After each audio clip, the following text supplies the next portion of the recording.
12 Ivy League interpreters were actively failing to stop a massacre, and Bethany Foster was trapped squarely in the middle of it. Pressing her heavy, trembling frame against a polished marble reception desk, the chubby night cleaner clutched a bottle of bleach like a lifeline. Just feet away, Darcel Simmons, the undisputed king of the East Coast Mafia, checked his custom Patek Philippe watch.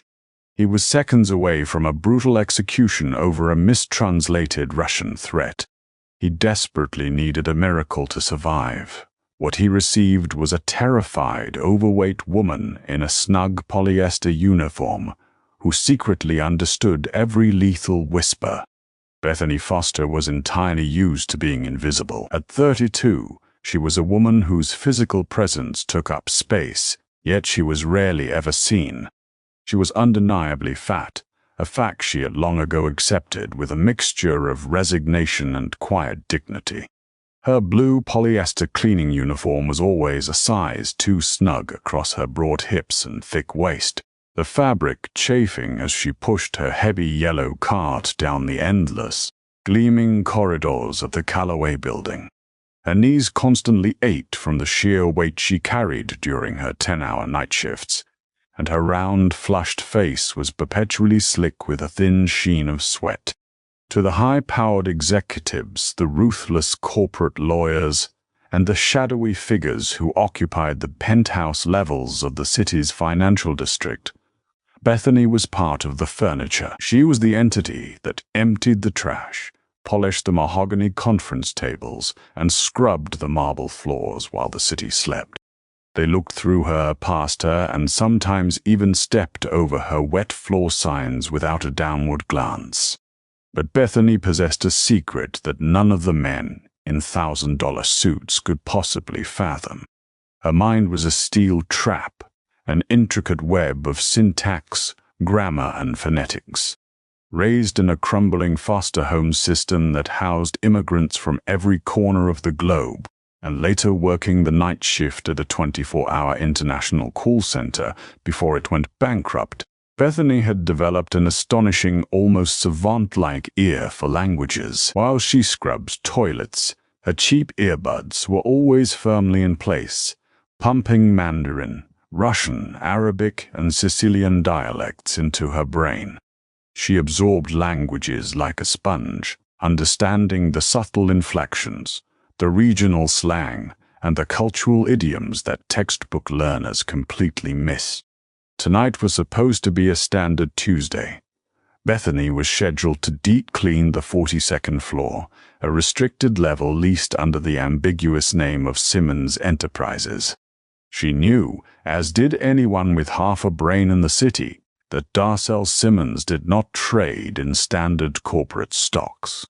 Darcel was the young, ruthless heir to the Simmons crime family. He had taken over the syndicate after his father's violent demise 2 years prior, modernizing the mafia, pushing out the old guard, and expanding their operations into international shipping ports.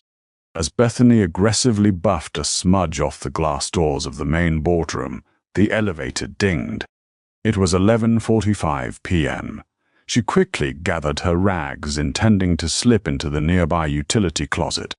Her heavy footsteps padded softly against the carpet, but she wasn't fast enough. The glass door swung open, and a wave of intimidating men flooded the lobby. Leading the pack was Darcel Simmons himself. Bethany shrank back into the shadows of the hallway, her heart pounding against her ribs. Darcel was devastatingly handsome, with sharp, aristocratic features, jet-black hair swept back, and eyes as cold and gray as a winter storm. He wore a bespoke charcoal suit that hugged his broad shoulders.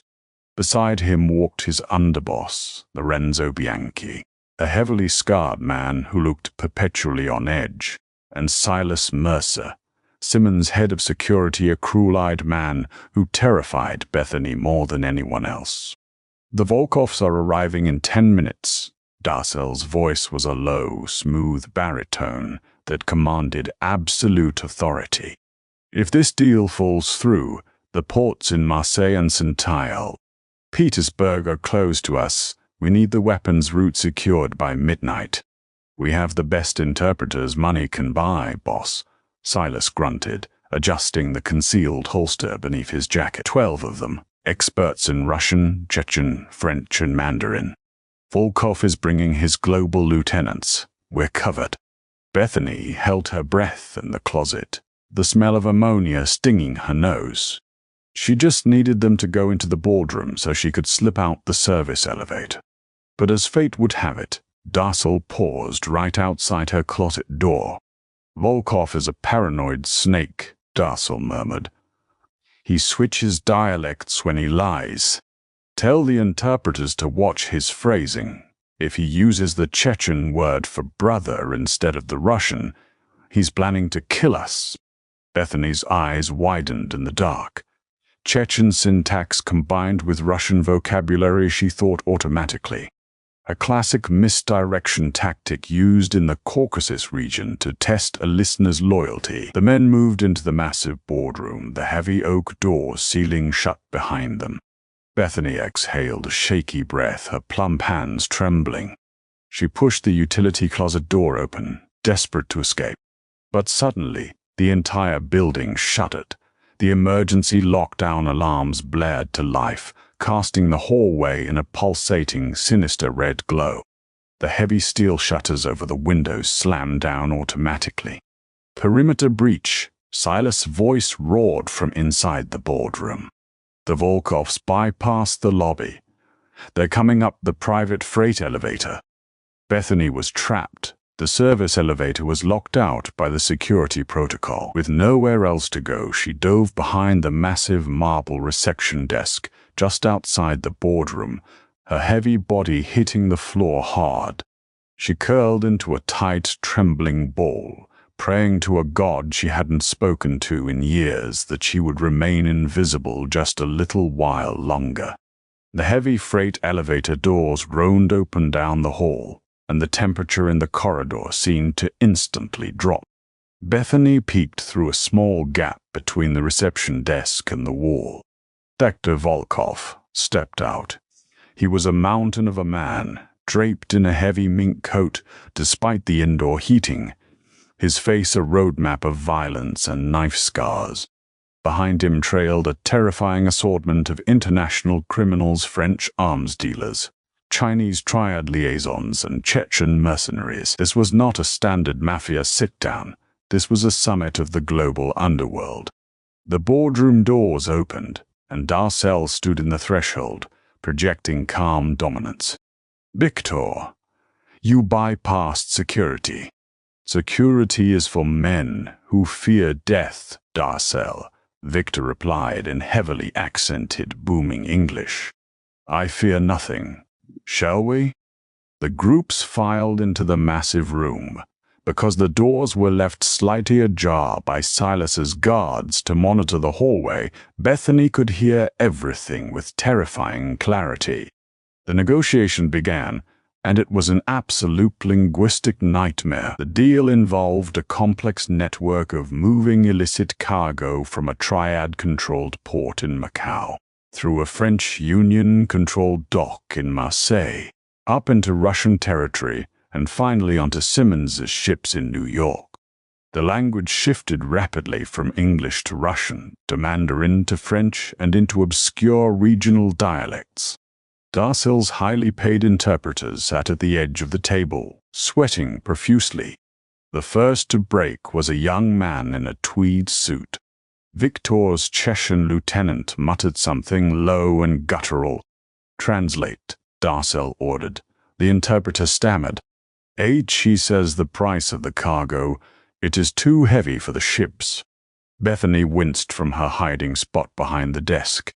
Wrong, she thought. He used the idiom massa, which in that specific northern Chechen dialect means the blood price or toll. He's threatening attacks on your men's lives, not talking about cargo weight. Victor Volkov laughed, a harsh, barking sound. He looked at the interpreter with absolute disgust. "Your boy is a fool, Simmons. He does not even know the words of my country. Get him out." Silas grabbed the terrified interpreter by the collar and hurled him out of the room. The man scrambled past Bethany's hiding spot, weeping. The pressure mounted. Over the next 45 minutes, the room devolved into chaos.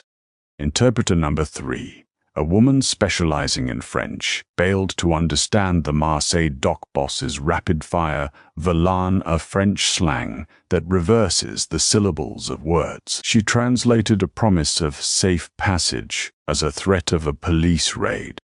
Guns were drawn. Darcel had to physically slam his hands on the table to stop the shootout, firing the woman on the spot. Interpreter number 7 fainted entirely when Victor casually placed a blood-stained hunting knife on the mahogany table to make a point about cutting shipping costs. Interpreter number 10, a Mandarin specialist, completely missed a subtle cultural threat from the Triad representative, translating a polite insult about Darcel's ancestors as a compliment about his father. Victor, who understood basic Mandarin, caught the mistake and mocked Darcel relentlessly for hiring incompetence. By 1:30 a.m., 11 interpreters had been violently ejected, fleeing for their lives down the emergency stairwell. Only one remained, an older, distinguished man named Arthur, who was supposedly a master of Slavic languages. The tension in the room was a physical weight. Bethany was sweating so much her uniform stuck to her skin like a wet wrapper. Her knees throbbed from crouching. "We are wasting time, Simmons," Victor snarled, his patience gone. He switched entirely to rapid colloquial Russian, laced with obscure Gulag slang.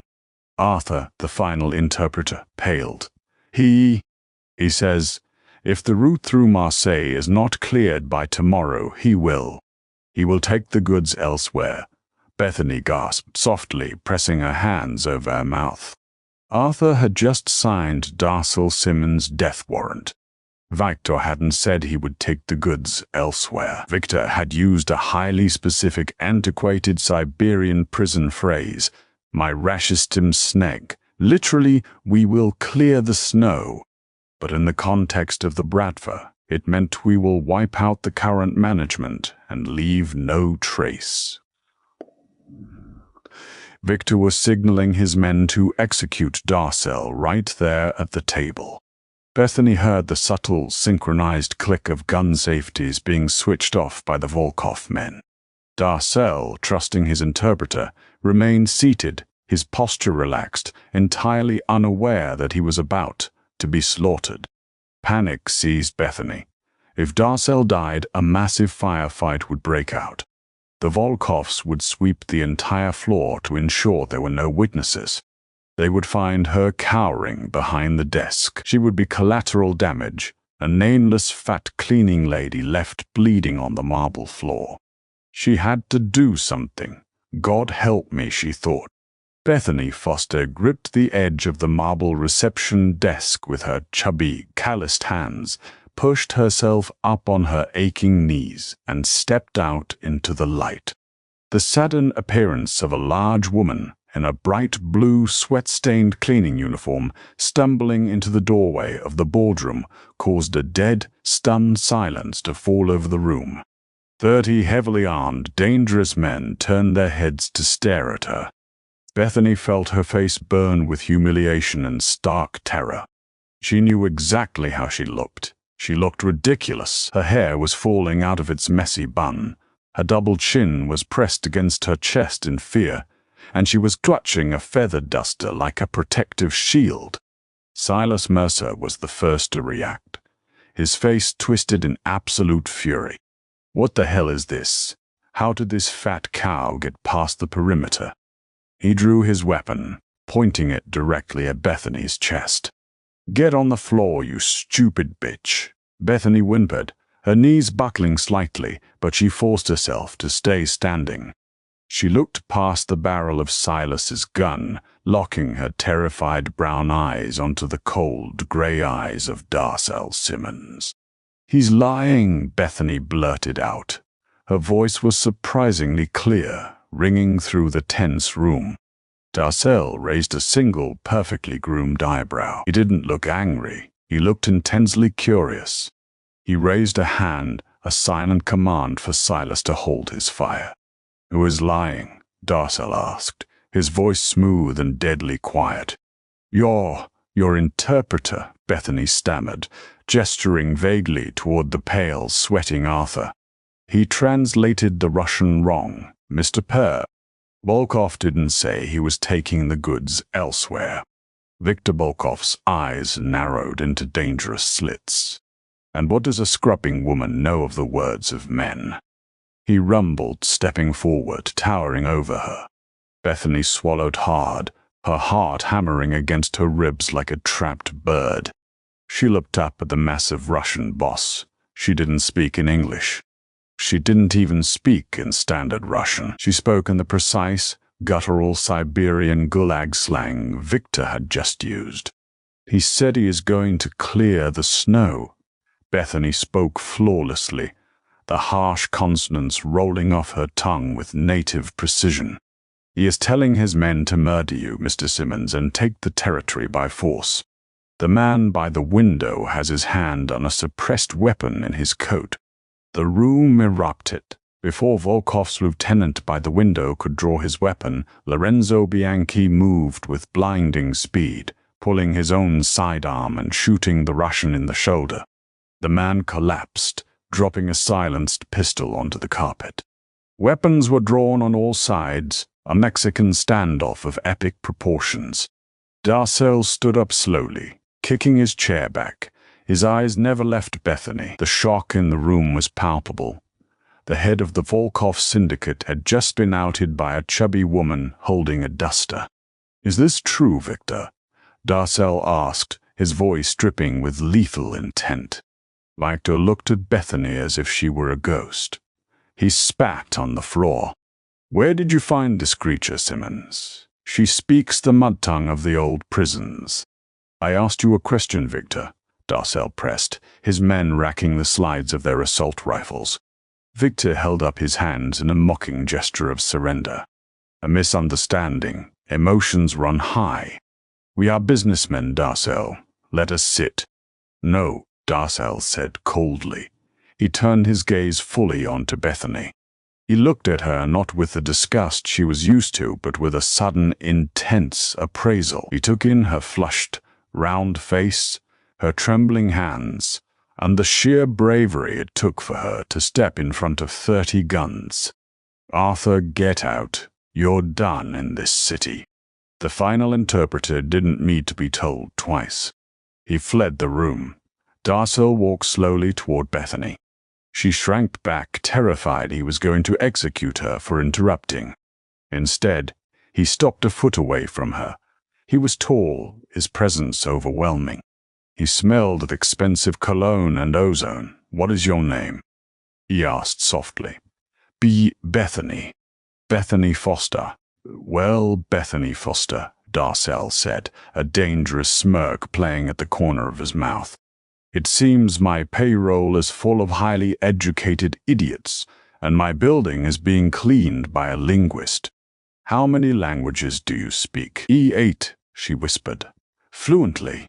"A few others, possibly." Silas scoffed loudly. "Boss, you can't be serious. Look at her. She's a glorified maid. She probably guessed." Darcel didn't look at Silas. He kept his eyes locked on Bethany. "The triad representative," Darcel said. "What was his insult earlier?" "The one the Mandarin specialist missed." Bethany shifted uncomfortably from foot to foot. He said your father was a dragon, but you are merely a loud gecko scrambling on the walls of his legacy." The triad representative standing across the room visibly paled. A low, dark chuckle escaped Darcel's throat. It was a sound that sent shivers down the spines of his men. He turned back to the table, gesturing to the empty chair right beside his own, the seat of honor. "Drop the mop, Bethany," Darcel ordered softly, his eyes flashing with a mix of dark amusement and undeniable respect. "Come sit down. You just got a promotion." Bethany stood frozen. I have to finish buffing the floors on level 40. "The floors can rot," Darcel said. pulling the heavy leather chair out for her himself. "Tonight you speak for the Simmons family," Sid. Trembling, shedding her yellow rubber gloves, Bethany walked toward the table. The men parted for her, their eyes wide with disbelief. The fat, invisible cleaning lady sank into the plush leather chair beside the most dangerous man in the city. Darcel leaned over, his breath warm against her ear, sending an involuntary shiver down her spine. "Translate everything, Bethany. Every lie, every hesitation. If you get me through this night alive." His gaze dropped momentarily to her lips before meeting her terrified brown eyes again. "I will make sure you never have to be invisible again." The negotiation resumed, but the dynamic had fundamentally shifted. With Bethany at his side, Darcel was no longer flying blind. The French arms dealer tried to slip a fast one past them, utilizing a rapid Marseille slang to suggest a hidden tariff on the shipping containers. Bethany caught it instantly, whispering the translation to Darcel. Darcel countered flawlessly, cutting the Frenchman's profit margin in half. The Chinese triad liaison attempted to negotiate a side deal with Volkov using an ancient Hakka dialect, assuming the Simmons camp was deaf to it. Bethany, whose second foster mother had been a Hakka immigrant, translated the betrayal in real time. Darcel immediately severed the triad's access to the Brooklyn docks, securing a massive advantage. For 3 hours, Bethany was a maestro conducting a symphony of criminal diplomacy. She translated not just the words, but the intent, the cultural nuances, and the hidden threats. She forgot about her aching feet and her tight uniform. For the first time in her life, her brilliant mind was being utilized, respected, and feared. Viktor Volkov, realizing he was entirely outmatched by the unassuming woman beside Darcel, finally conceded. The treaties were signed. The shipping routes were secured under Simmons's complete control as the sun began to rise over the city skyline, casting a pale golden light through the boardroom windows. The rival syndicates filed out of the Callaway building, utterly defeated. Only Darcel, Lorenzo, Silas, and Bethany remained in the massive room. Bethany suddenly felt exhausted. The adrenaline crash hit her like a physical blow. She went to stand up, her knees popping loudly in the quiet room. I should go back to my cart." "Silas," Darcel said, not looking at his head of security. "Pack up Bethany's cart. Take it to the incinerator." Silas sneered. "Boss, come on. We used her. Let her go back to scrubbing toilets. She's a liability. She knows too much now. We should just put a bullet in her and be done with it." Before Bethany could even gasp, Darcel moved. In a blur of motion, he crossed the room, grabbed Silas by the throat, and slammed him against the mahogany wall paneling. Darcel's forearm pressed brutally against Silas's windpipe. "This woman," Darcel hissed, his voice a lethal vibrating threat, "just saved my life and secured my empire. If you ever disrespect her again, if you ever so much as look at her with anything less than absolute reverence, I will cut out your tongue and feed it to my dogs. Do you understand me?" Silas choked, his face turning purple, and nodded frantically. Darcel dropped him. Silas stumbled out of the room, coughing violently. Darcel turned back to Bethany. The violent, terrifying Mafia Boss vanished, replaced by a man looking at her with a profound, burning intensity. He walked over to her, reaching out a hand. He didn't grab her arm. He gently took her hand, his thumb lightly brushing across her calloused knuckles. "You aren't a cleaning lady anymore, Bethany," Darcel said softly. "You are coming with me." Bethany looked up at him, her heart doing a painful, beautiful flutter in her chest. For the first time in 32 years, she wasn't just taking up space. She was seen, and as Darcel Simmons led her out of the boardroom, her hand held firmly in his, Bethany knew her life of invisibility was over forever.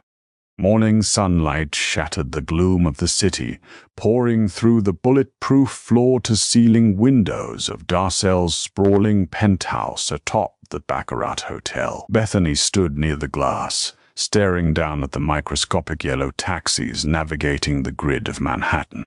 Her cheap polyester uniform had been incinerated hours ago. In its place, she wore a plush, monogrammed silk robe that Darcel had ordered his private concierge to procure. It was meant for a large man, but it wrapped around her thick, soft curves perfectly, tying securely at her wide waist. For the first time in her adult life, she wasn't scrubbing someone else's mess. She was standing in the epicenter of New York's organized crime network, drinking a cup of Jamaican Blue Mountain coffee that cost more than her weekly grocery budget. You look entirely too tense for a woman who just secured a monopoly on the eastern seaboard. Oh, Darcel's voice, a rich baritone, resonated from the kitchen island. He was dressed casually now, the bespoke suit discarded for a dark cashmere sweater and tailored trousers. Without the imposing jacket, he looked leaner, but no less dangerous. His eyes, however, held a warmth when he looked at her that left Bethany entirely flustered. "I feel like I'm trespassing, Mr. Simmons," Bethany admitted, her cheeks flushing hot pink. She instinctively pulled the silk robe tighter around her heavy chest. I'm a cleaner from the Bronx. This isn't my world." "Darcel," he corrected smoothly, walking toward her with a plate of fresh pastries. "And you are whatever you choose to be, Bethany. Last night you were a strategic genius. The remnants of the old Lucchese and Gambino families have been trying to decipher Victor Volkov's Siberian codes for a decade. You cracked it while holding a feather duster." He set the plate down and stood surprisingly close to her. Bethany held her breath. Men like Darcel Simmons, billionaire kingpins who graced the pages of Forbes under the guise of logistics CEOs, did not look at women like her. They dated waif-thin supermodels and glamorous socialites. They didn't look at fat women with double chins and stretch marks. Yet Darcel's gaze was fixed on her round, soft face with genuine fascination. "My men are terrified of you," Darcel added, a smirk playing on his lips. "Lorenzo has already asked if you can audit our offshore accounts in Geneva. He thinks you might speak Swiss banking codes, too." Bethany let out a nervous, breathy laugh. "I only know the languages, Darcel. I don't know the business. The business is just leverage and lies," a cold voice interrupted. Silas Mercer stepped out of the private elevator, his face bruised and his neck displaying the angry purple finger marks from Darcel's grip the night before. Silas' eyes burned with pure, unadulterated hatred as they locked onto Bethany. He looked her up and down, his lip curling in disgust at her size. "Boss," Silas said, forcing his gaze back to Darcel. "The tailors from Brioni are here, and a team of stylists from Bergdorf Goodman, like you asked, though I doubt they brought anything in a size 20. Darcel's expression instantly turned to stone. The warmth vanished, replaced by the ruthless predator who ruled the underworld. He closed the distance between himself and Silas in 2 long strides. "Silas," Darcel said, his voice dropping to a terrifying whisper, "you are my head of security. You are not my conscience, and you are certainly not my tailor. If you ever make a comment about Bethany's body again, I will have Lorenzo drag you behind a Lincoln Navigator down the Long Island Expressway. Am I understood?" Silas swallowed hard, his Adam's apple bobbing.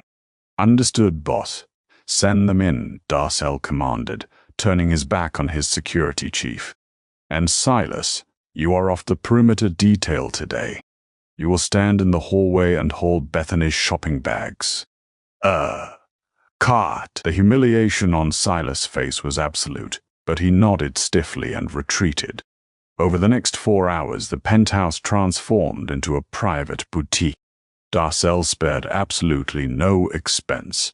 He sat on a velvet sofa, sipping espresso while a terrified but highly professional team of stylists draped Bethany in the finest fabrics money could buy. When a stylist subtly suggested a black, shapeless gown to slim her figure down, Darcel threw his espresso cup against the wall, shattering it. "Do not hide her," Darcel barked, silencing the entire room. He walked over to a rack of designer clothes, bypassing the dark, conservative garments, and pulled out an emerald green, custom-draped gown by Oscar de la Renta. It was designed to hug curves, not conceal them. He held it up against Bethany. "She is magnificent exactly as she is. Dress her to command the room, not to apologize for being in it." Tears pricked the corners of Bethany's eyes as she looked at herself in the floor-to-ceiling mirror later that afternoon, wearing the emerald silk that cascaded beautifully over her wide hips and thick thighs, her hair professionally styled into soft, elegant waves. She didn't recognize the woman looking back. She looked powerful. She looked regal. "Tonight," Darcel said, coming up behind her reflection, his hands gently resting on her broad shoulders. "We meet with the Corsican Brotherhood at the Pierre Hotel. They're notoriously tricky. They smile to your face and stab you in the back. I need my voice, Bethany. I need you." Tensions boiled over rapidly that evening in the opulent, gold-leafed private dining room of the Pierre. The Corsican Syndicate, led by a silver-haired, dangerously charismatic man named Pascal, was pushing for a larger cut of the weapons trade flowing through John F. Thrace Kennedy International Airport. Bethany sat to Darcel's right, looking every bit the mafia queen in her emerald gown. Her presence alone threw the Corsicans off balance. They had expected Darcel's usual roster of nervous, sweaty translators. Instead, they faced a majestic, imposing woman who watched them with sharp, unblinking eyes. Silas stood by the heavy oak doors, his face a mask of bitter resentment, physically holding Bethany's new designer coat. The negotiations were brutal. Pascal spoke in rapid, heavily accented French, weaving in Corsican dialect to obfuscate his true demands. But Bethany was flawless. She leaned in, her soft voice cutting through the tension, translating not just the words, but the subtle threats beneath them. "He says the police at JFK are asking for higher bribes," Bethany murmured to Darcel, shielding her mouth. "But he used the Corsican word perta too, which implies a tax already collected. He isn't paying the police, Darcel. He's pocketing the difference." Darcel smiled coldly, calling Pascal out on the lie immediately. The Corsican boss paled, his confidence shattering. By the second hour, Darcel had backed Pascal into a corner, securing an incredibly lucrative deal for the Simmons family. It was a complete victory, but as Pascal and his men stood to leave, shaking hands and exchanging forced pleasantries, Bethany caught something that made her blood run cold. As Pascal walked past Silas at the door, the two men didn't speak, but Pascal coughed, a sharp, rhythmic sound, and Silas, looking straight ahead, tapped his index finger twice against the brass handle of the door. It was a microscopic exchange, easily missed by anyone not trained to observe the deepest subtleties of human communication. But Bethany had spent a lifetime being invisible, observing the world from the shadows. She knew a covert signal when she saw one. "Wait," Bethany said loudly. The entire room froze. Pascal turned around, raising an eyebrow. Darcel looked at Bethany, his hand instinctively dropping toward the Beretta, concealed under his suit jacket. "What is it, Bethany?" Darcel asked, his voice tight. Bethany stood up. Her heart was pounding, but the terrified cleaning lady was gone. In her place was a woman who knew her worth. She looked directly at Silas Mercer. "Mr. Mercer," Bethany said, her voice echoing in the silent dining room. "Do you speak Albanian?" Silas blinked, genuine confusion mixing with his anger. What? No. I'm from Brooklyn. Why the hell would I speak Albanian? That's fascinating, Bethany said, stepping out from behind the heavy mahogany table. Her emerald gown swept across the plush carpet. She walked slowly toward the door, because earlier today, while you were standing in the hallway, I heard you make a phone call. You thought I was busy with the tailors, but I have excellent hearing. Silas' face lost a fraction of its color. Boss, the fat bitch is crazy. I was talking to my bookie. Bethany ignored the insult. She stopped a few feet from Silas.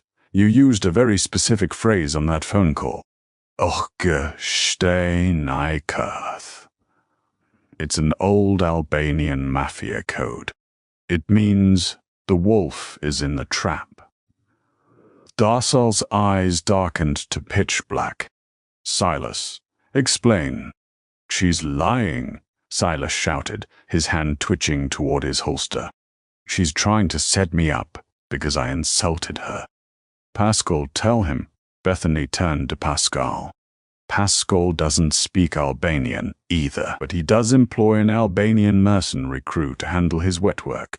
A crew that, according to the rhythmic cough Pascal just gave you, is currently waiting for us in the underground parking garage of this hotel. Pascal's hand flew to his jacket, but Lorenzo Bianchi was faster. In a second, Lorenzo had his weapon pressed firmly against the back of Pascal's skull. You tapped the door handle twice, Silas, Bethany continued, her voice remarkably steady. The universal underworld confirmation signal. You sold Darcel out. You were going to let Pascal's mercenaries ambush us at the cars, and in exchange, you'd take over the Simmons operations in Queens. The silence in the room was deafening, broken only by the heavy breathing of the trapped men. Silas looked desperately at Darcel, but he found no mercy in his boss's eyes. Darcel slowly walked across the room, his footsteps heavy and deliberate. He stopped right in front of Silas. You betrayed me, Darcel said softly. But worse, you thought my Bethany was too stupid to catch you. Darcel, please, she's making it up. Darcel didn't draw a weapon. He simply nodded to Lorenzo. The chaos was instant and brutal. Lorenzo's men flooded the room, disarming Pascal and his crew in seconds. Silas drew his gun, but Darcel shattered his wrist with a vicious, martial strike. Silas screamed, dropping the weapon as he collapsed to his knees in front of Bethany. Check the garage, Darcel ordered his men. 10 minutes later, the radio on Lorenzo's belt crackled. Garage secure, boss. 6 Albanian shooters neutralized. They were waiting right by your armored SUV. Darcel looked down at the whimpering, broken security chief bleeding on the carpet. The hard karma had finally arrived for Silas Mercer. He had underestimated the invisible woman, and it had cost him everything. Take Silas to the meatpacking district, Darcel said, his voice entirely devoid of emotion. Make sure it takes a very, very long time. As Silas was dragged out of the room, screaming for mercy, Darcel turned back to Bethany. The violence in his eyes melted away instantly. He reached out, gently cupping her soft, round cheek. His thumb brushed over a stray tear that had escaped her eye. You are extraordinary, Darcel whispered, leaning in so close she could feel the heat of his breath. You just saved my life. Again. Bethany looked up into his gray eyes, realizing that the most dangerous man in New York was entirely, unequivocally captivated by her. News of the massacre in the Pierre Hotel's parking garage spread through the New York underworld like a rampant virus. Within 48 hours, the Simmons Syndicate had absorbed the Corsican airport routes, and Darcel's power was absolute. But peace in the Mafia was an illusion, a fragile glass house waiting for a thrown stone. For 3 weeks, Bethany lived in the Baccarat penthouse. She was no longer a guest. She was the architect of Darcel's expanding empire. Her mind, once confined to audiobooks and scrub brushes, was now unleashed on international logistics, offshore banking, and cartel negotiations. Darcel adored her. He showered her with affection, tracing the soft curves of her wide hips and resting his head against her heavy, comforting chest at night. He looked at her not as a trophy, but as an equal, a queen who had earned her crown through sheer brilliance. But the old guard of the city was terrified. A 32-year-old mafia boss was dangerous, but a boss guided by a genius savant who missed absolutely nothing was an existential threat. The summons arrived on a Tuesday, delivered by hand to the penthouse. It was a thick, black envelope sealed with dark red wax. Darcel broke the seal, his jaw tightening as he read the single heavy card inside. "The commission," he murmured, his voice laced with dread. "They are calling a sit-down at the Waldorf Astoria, the grand ballroom, tonight." Bethany, wearing a deep burgundy silk-wrap dress that accentuated her full figure, walked over and rested her hand on his broad shoulder. "The heads of the 5 families. Why now?" "Because of you, Bethany," a voice answered from the doorway. Lorenzo Bianchi, Darcy's heavily scarred underboss, stood leaning against the doorframe. He looked unusually calm for a man facing a commission summons. "They don't like that a civilian, a former cleaning woman, is sitting in on private syndicate meetings. They think Darcel has lost his mind. Word on the street is they are going to demand he hand you over to be silenced, or they will declare open war on the Simmons family." Bethany's breath hitched, her hands turning ice cold. "They want to kill me." "I won't let that happen," Darcel swore, stepping in front of her protectively. He looked at Lorenzo. "Gather our best men. We walk into the Waldorf heavy. If Albert Genovese thinks he can dictate who stands by my side, I'll burn the 5 families to the ground." "I already have the men on standby, boss." Lorenzo nodded smoothly. "We leave in an hour." As Lorenzo exited, Bethany felt a strange, cold prickle at the back of her neck. Something was wrong. Her mind, trained to pick up on micro-expressions and tonal shifts, replayed Lorenzo's words. He looked unusually calm. He didn't have the frantic energy of a man preparing for a war. He had the quiet confidence of a man who already knew the outcome. "Darcel," Bethany whispered, walking over to the massive mahogany desk where Lorenzo had left a stack of financial manifests earlier that morning. "While you were at the docks yesterday, I was bored. So I started looking through Lorenzo's internal routing numbers for the new airport payouts." "Bethany, we don't have time for bookkeeping right now," Darcel said, checking the magazine of his sidearm. "You need to listen to me," she insisted, her voice taking on the sharp, commanding tone that made hardened criminals flinch. She pulled out a leather-bound ledger. "I have a photographic memory for numbers. When I used to clean the Callaway building, I saw the discarded bank statements of the executive board. Lorenzo's offshore accounts in the Cayman Islands. They aren't matching the Simmons family income. He's moving millions of dollars through a dummy corporation called Vanguard Holdings." Darcel froze. "Vanguard? That's an old shell company used by Albert Genovese," Bethany finished, her brown eyes wide with realization. "The head of the commission." The puzzle pieces violently slammed into place in Bethany's mind. Silas Mercer hadn't been acting alone. Silas was too stupid to orchestrate a coup. "Lorenzo," Darcel whispered, his face draining of color. "Lorenzo shot the Volkov lieutenant during your first night to start the shootout. He wanted me to die in the crossfire. When that failed, he used Silas to set up the Corsican ambush. And now, me. He has orchestrated this sit-down at the Waldorf," Bethany said, her voice trembling slightly, but her spine completely straight.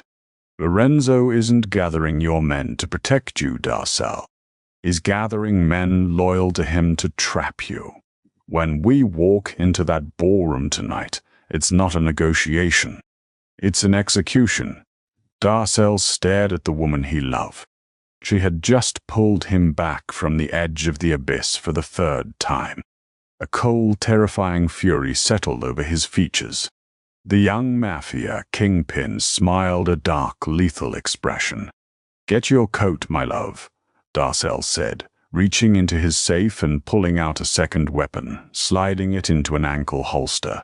"We are going to a party." Crystal chandeliers, draped in decades of history and millions of dollars of cut glass, cast a cold, unforgiving light over the historic grand ballroom of the Waldorf Astoria.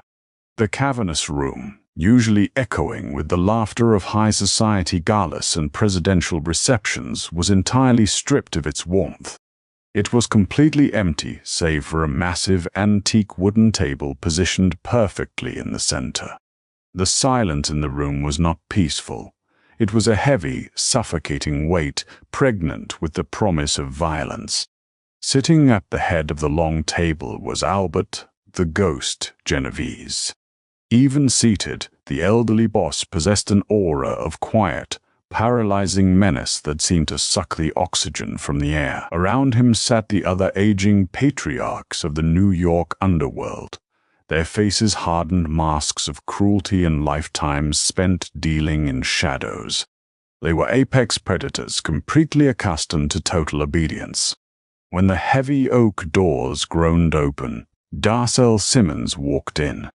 He did not possess the frantic, sweaty energy of a man walking into a designated slaughter. He radiated an absolute, terrifying power, his stride long and deliberate. And holding his arm, walking with a steady, majestic grace that commanded the attention of every killer in the room, was Bethany Foster. Her deep burgundy silk dress swept elegantly across the polished marble floor. Only weeks ago, heavy footsteps in cheap rubber shoes were ignored by everyone. Now every eye was locked onto her wide, commanding silhouette. She kept her chin held high, her large, soft presence entirely unfazed by the predatory stares of the most dangerous men in America. Underneath her calm exterior, Bethany's mind was racing, a savant-like perception analyzing everything: the nervous twitch in the jaw of the Lucchese boss, the way the guards positioned their hands near their lapels, the stale smell of expensive cigars and cold sweat. Lorenzo Bianchi trailed closely behind Darcel and Bethany, a smug, hidden smile playing on his severely scarred lips. As they approached the long table, the heavy ballroom doors behind them slammed shut. The metallic heavy click of the deadbolts engaging echoed like a gunshot. The trap was officially sprung. "Darcel," Albert Genovese wheezed. His voice was dry and rattling, sounding like crushed autumn leaves scraped across pavement. "You insult us. You bring the help to a meeting of the commission." Darcel's expression remained carved from stone. He did not immediately answer. Instead, he pulled a heavy, velvet-lined chair out for Bethany, waiting for her to sit before taking the seat beside her. He adjusted his impeccably tailored jacket, leaning back with supreme confidence. "She isn't the help, Albert," Darcel said smoothly, his rich baritones slicing through the tension. "She is my consigliere, and the future matriarch of the Simmons family. You will address her with respect, or we will not speak at all." A collective murmur of outrage and disbelief rippled through the old bosses. Men gripped the edges of the table, some muttered curses in Sicilian. Albert raised a frail, liver-spotted hand, instantly silencing the room. He did not look at Bethany. He looked directly at Lorenzo, who was standing like a shadow behind Darcel's right shoulder. "It is a tragedy, Darcel," Albert murmured, genuine pity lacing his raspy tone. "Your father was a great, reasonable man, but you have let a fat, low-born maid poison your mind. You are no longer fit to lead this syndicate. Lorenzo, do what must be done." The shift in the room was microscopic but absolute. Lorenzo drew his suppressed pistol with practiced lethal speed, aiming the black barrel directly at the back of Darcel's head. "Don't move, boss," Lorenzo sneered. the mask of a loyal underboss finally dropping to reveal the ambitious viper beneath. The quiet click of the safety being switched off sounded deafening. It's nothing personal, but the Simmons empire is too big for a man who thinks with his heart. Darcel did not flinch. He did not reach for his ankle holster. He did not even turn his head to look at the man about to pull the trigger. He simply looked across the table at Bethany and gave her a slight, nearly imperceptible nod. Absolute trust. Bethany remained perfectly seated. Her heart hammered against her ribs, but her hands, placed flat upon the antique wood, did not tremble. She looked past Lorenzo's weapon. She ignored the drawn guns of the Commission's perimeter guards. She locked her sharp, brilliant brown eyes directly onto the hollow, sunken eyes of Albert Genovese. She did not speak in English. She spoke in a flawless, ancient Neapolitan dialect, the specific, gritty language of Albert's impoverished childhood, a tongue rarely heard outside the oldest, forgotten villages of southern Italy. Albert of the Genovese line. Bethany's voice echoed in the grand room. It was not the voice of a terrified cleaner. It was rich, commanding, and laced with absolute certainty. You are a fool to trust the scarred dog behind us. He does not wish to serve you. He wishes to replace you.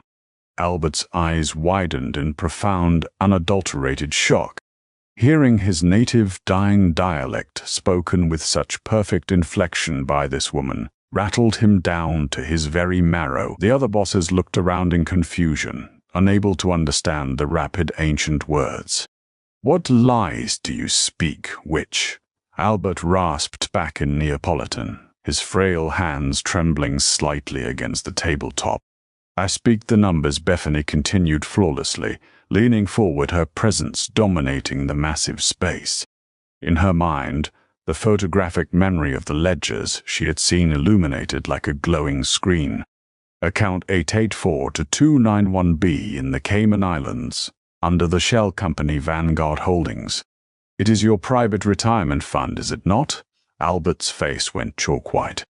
The color drained from his lips. No one alive, not even his own sons, knew that specific account number. "For the past 6 months," Bethany said, her voice rising slightly, ringing with righteous, devastating authority, "Lorenzo Bianchi has been siphoning exactly 18% of your dock tariffs into a secondary, hidden account in Geneva, routing number 44902Z. He is bleeding you dry, Albert.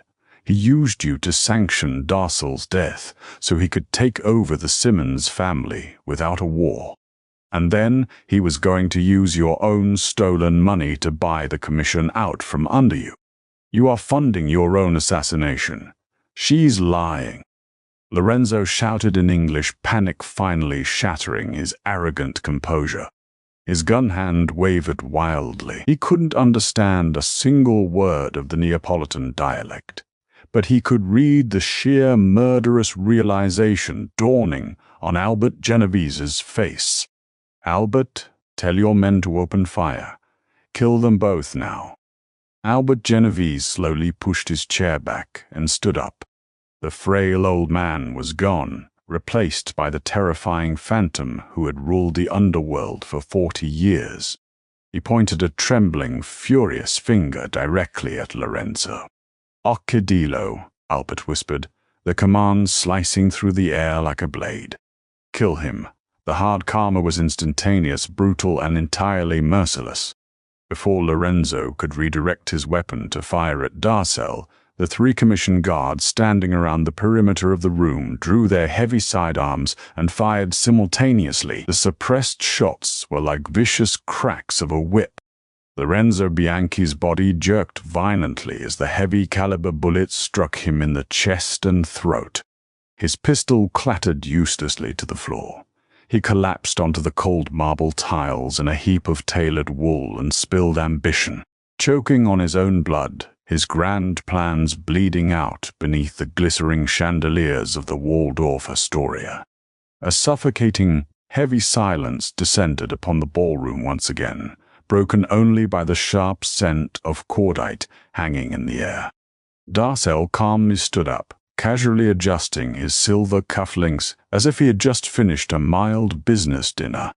He looked down at the lifeless body of his treacherous underboss, feeling absolutely nothing but cold, clinical satisfaction. Then, he raised his chin, looking at the terrified, aging men of the commission who were now staring at Bethany as if she were a deity. "Bethany Foster is not a maid," Darcel said, his voice echoing with chilling finality. "She is the sharpest mind in the city. She just saved your fortune, Albert. And she just saved my life. The Simmons family is leaving this room. We keep the ports. We keep the airports. And if any of you ever disrespect my future wife again, she won't just find your hidden bank accounts. I will ensure she empties them before I burn your houses down." Nobody dared to breathe, let alone speak a word of objection.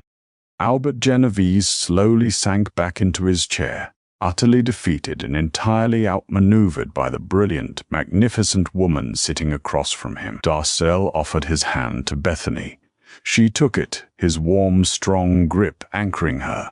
As they turned their backs on the commission and walked out of the grand ballroom, leaving the old guard shaking in their bespoke suits, Bethany felt a profound, overwhelming sense of peace wash over her. She had spent her entire life shrinking herself, apologizing for her size, trying to be invisible, believing her background made her inherently unworthy of being noticed. But as the heavy doors of the Waldorf Astoria were unlocked and opened for them, and they stepped out into the crisp, biting New York night air, Darcel pulled her into a deep, passionate kiss beneath the glowing streetlights. In that moment, she knew the undeniable truth. She was powerful.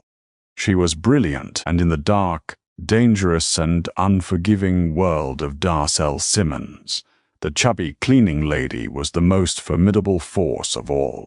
Bethany Foster's journey from a dismissed, invisible cleaner to the most feared and respected strategist in the New York underworld stands as a testament to the fatal flaw of underestimation. In a society obsessed with superficial appearances, the men of the mafia looked at her heavy frame and saw weakness. They saw someone beneath their notice. They failed to realize that true power does not reside in a bespoke suit or a sculpted physique, but in an unbreakable mind. By utilizing her extraordinary intellect and linguistic mastery, Bethany shattered the glass ceiling of a violent patriarchy. Her relentless rise triggered the hard, unyielding karma that annihilated the arrogant men who sought to exploit or discard her. Ultimately, her alliance with Darcel Simmons proved that true love and loyalty are forged in mutual respect, turning a terrifying battle for survival into a magnificent empire ruled by the very woman they once ignored.